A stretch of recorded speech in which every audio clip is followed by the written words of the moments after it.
vratiti se neće. Odvratni ste mi.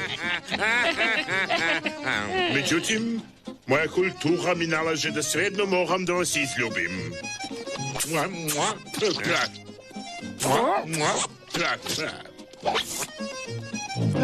Dragi, kao naš sunđiša. Ali nadmeni stav je korak u dobrom pravcu. Fancy restoran.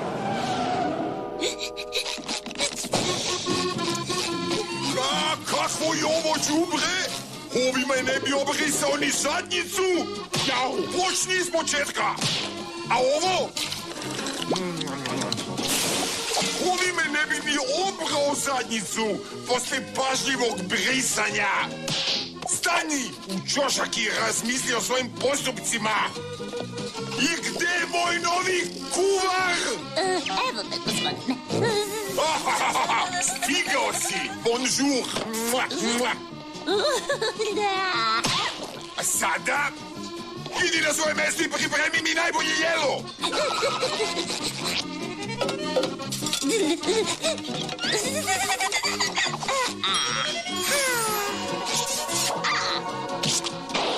Uopšte nije smešno. I svakako nisam zamenio svog najboljeg kuvara sosova za, kako se ono kaže, komedijaša.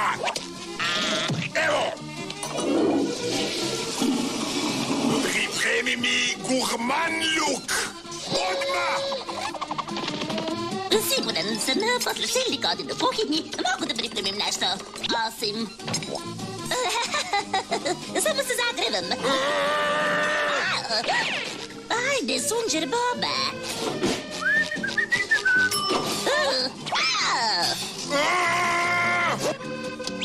Samo jedno jaje i...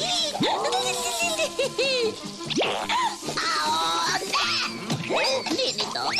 Ti sprdaš se sa mojim...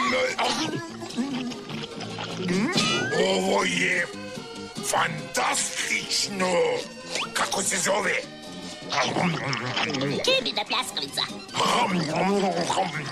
Čitav svijet mora ovo da proba. U međuvremenu u Kebakrabi. Ej, Ligoslave, vidi ovo. Naplaćujemo 52 komada za ovako mališu.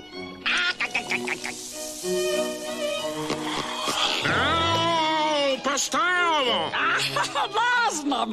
Nekakva pašteta od pasulja ili tako nešto. Haška, monsieur. To je redak plod vočke kazuk. Jel treba da smrde kao moje čarape za fizičar?